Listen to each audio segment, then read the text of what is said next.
Mhm. Good morning. I am Professor Dr. Beatriz Lúcia Salvador Bisosto from Brazil, and I received the invitation to deliver a lecture here today. So I would like to thank Dr. Ravinder Tiwari, who asked me to talk a little bit about water. So I will talk about water without geopolitical frontiers, and I will talk about Brazilian extremes as well. So here I will talk about the water situation in the world and in Brazil. It's estimated that 97.5% of the water that exists in the world is salty water. 2.5% is fresh water. The use of this good must be thought. The water is not limited to the political borders of the countries. Brazil shares around 82 rivers with the neighboring countries. 12 watershed regions in Brazil. New technology called space hydrology in partnership with a French entity. Cultivating Good Water Program. Acting access of the program. Around 18.4 million of Brazilians don't receive running water daily. This is pointed by the IBGE. In 6.1 million of houses in the country, there weren't daily frequency of water supply in 2019. The most serious situation is observed in the Northeast, where only 69% of the houses count with water daily. In this region grows the participation of other ways of water supply.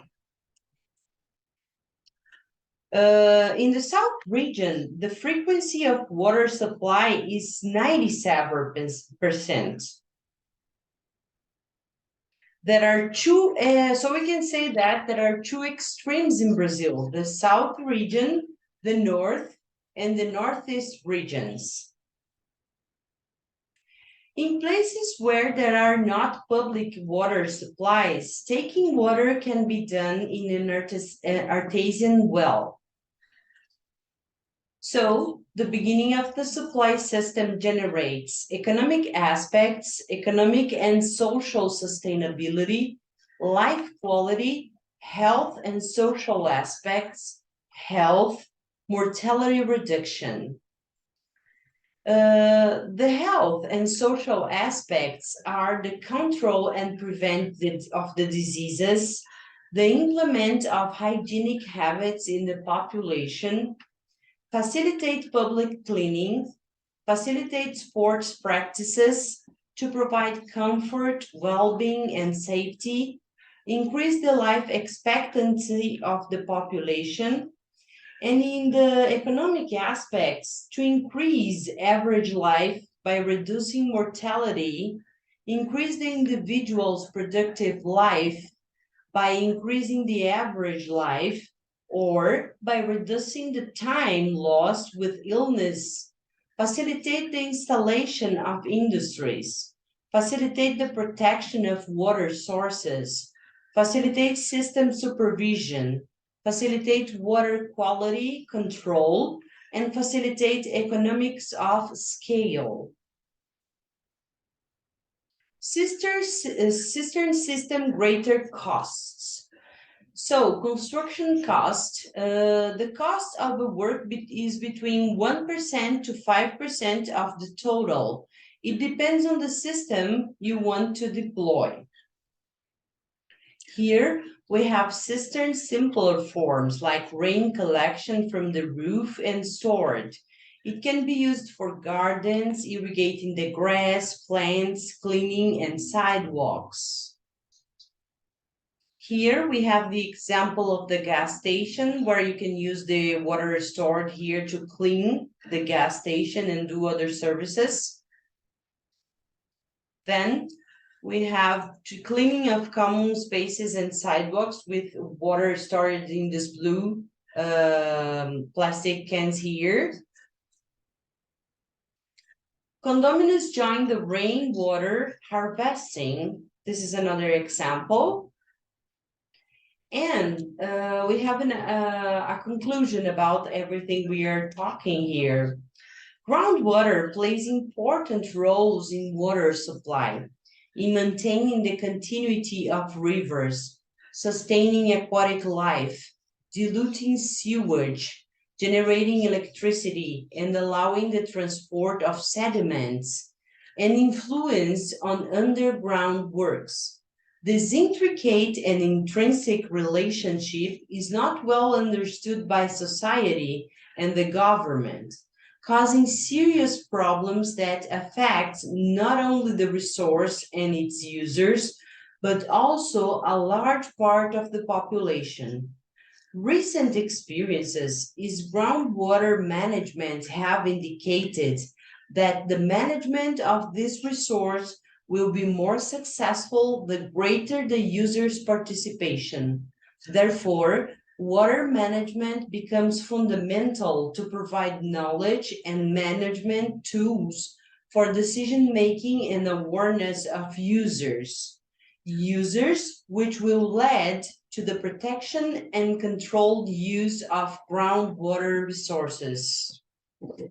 All over the world, groundwater is becoming more and more important, being a source of safe supply for domestic, industrial, and agricultural use. Among the numerous advantages of this resource, it is worth mentioning that it is a safe source of water in periods of drought when surface water is scarce.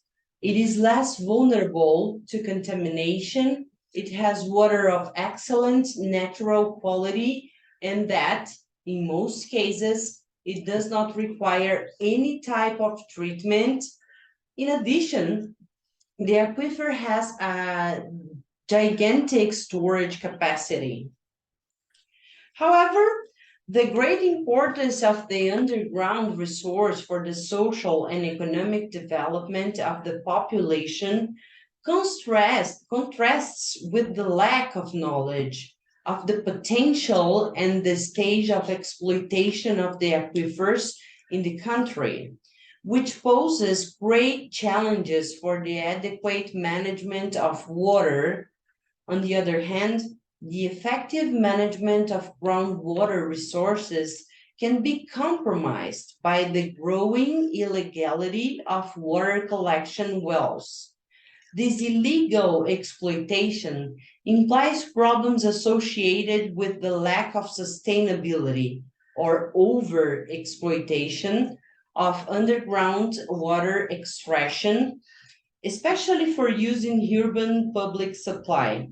Conflicts between users causing resource loss and increased exploitation costs, and the contamination of aquifers by degradation induced by unplanned pumping. The illegality of the wells is motivated by the fact that users and decision makers do not see problems and consequences in the lack of legal compliance. Added to this fact that users are not informed of the obligation of this procedure in society, classifies groundwater laws and those that do not need to be followed. Another determining factor for the illegality of wells is that the user has the perception that the authorization and granting process is time consuming, costly, and with dubious return. In addition, the legislation uses the principles of command and control mechanisms. However, the existing structure of government is not equipped to monitor irregularities. Unfortunately, there is no movement to change in this scenario. So these are a little bit of my thoughts about water. That is a very important topic to talk about. I would like to thank a lot for the invitation. It was a great pleasure to be here, and I hope all of you have a great conference ahead. Thank you very much.